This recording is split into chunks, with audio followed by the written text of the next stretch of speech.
Hello दोस्तों, मैं Uma talk art and education में आपका स्वागत करती हूँ।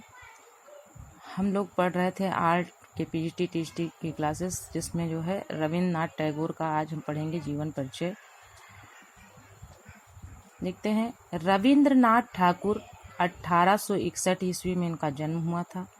7 मार्च 1861 ईस्वी में जोड़ा सांकों में कलकत्ता में इनका जन्म हुआ था। देवेंद्रनाथ टैगोर इनके पिता का नाम था।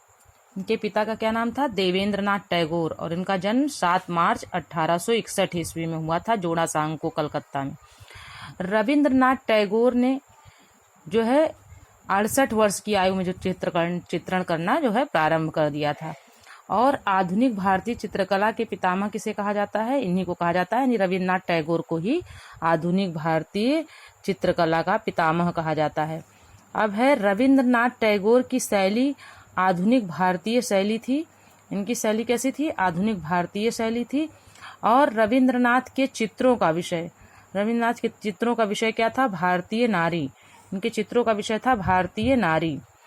अब है, रविन्द्रनाथ टैगोर एक ख्याति प्राप्त कवि थे, और ये एक कवि भी थे। कहने का मतलब, रविन्द्रनाथ द्रव्य मिश्रित रंगों का प्रयोग करते थे। रविन्द्रनाथ को उनकी पुस्तक गीतांजलि के लिए उन्हें 1913 में नोबेल पुरस्कार भी दिया गया था।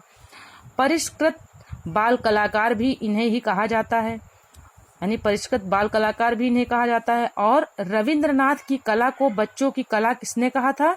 ये कहा था A.K. स्वामी ने। रविन्द्रनाथ टैगोर स्याह कलम से चित्र बनाते थे। रविन्द्रनाथ टैगोर की शैली कैसी थी? समन्वयात्मक थी। समन्वयात्मक शैली थी। रविन्द्रनाथ टैगोर ने विश्व भारती विश्वविद्यालय की स्थापना 1972 में की थी। और रविन्द्रनाथ टैगोर ने शांति निकेतन में कला भवन की स्थापना कब की थी? 1919 में। शांति निकेतन में कला भवन की स्थापना कब किया इन्होंने? 1919 में। 1946 में यूनेस्को द्वारा आयोजित अंतर्राष्ट्रीय आधुनिक कला प्रदर्शनी में रविन्द्रनाथ के 4 चित्र प्रदर्शित किए गए थे। अब रविन्द्रनाथ के चित्रों की पहली प्रदर्शनी कब हुई थी? 1930 में। कहाँ हुई थी? पेरिस में हुई थी। आगे देखते हैं, भारत में रविन्द्रनाथ के चित्रों की पहली प्रदर्शनी 1932 में कलकत्ता में और 1933 में मुंबई में हुई। रविन्द्रनाथ ने लगभग कितने जो है चित्र बनाए थे? रविन्द्रनाथ ने लगभग जो है 2500 चित्र बनाए। और ललित कला अकादमी ने रविन्द्रनाथ के 40 चित्रों का एल्बम बनाया था। और रविन्द्रनाथ को नाइटहुड की उपाधि भी दी गई थी 1915 में। रविन्द्रनाथ के चित्रों पर किस वाद का प्रभाव पड़ा था? तो अति यथार्थवाद का प्रभाव पड़ा था। रविन्द्रनाथ को चित्रों की प्रेरणा किससे मिली थी? विदेशी यात्राओं से मिली थी। आधुनिक भारत के प्रथम अंतर्राष्ट्रीय चित्रकार थे कौन? रविन्द्रनाथ टैगोर थे। भारत का प्रथम रचनात्मक चित्रकार भी रविन्द्रनाथ टैगोर को कहा जाता है। रविन्द्रनाथ टैगोर के प्रमुख चित्र कौन कौन से हैं? देखिए, मशीन मैन इनका प्रमुख चित्र है। वह प्राचीन, कानाफूसी, प्रेतात्मा, हताश पुरुष, पक्षी और पिशाच आकृतियां। तो ये जो है इनके प्रमुख चित्र हैं।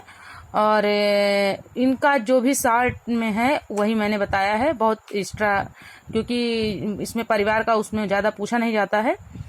और इसलिए जो है ये इनका केवल जीवन से रिलेटेड और जितना भी आर्ट से रिलेटेड है वो मैंने आपको बताया है।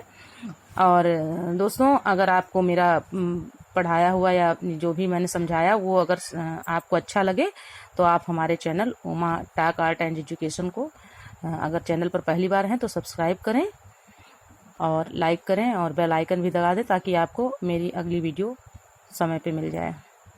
ओके दोस्तों, धन्यवाद।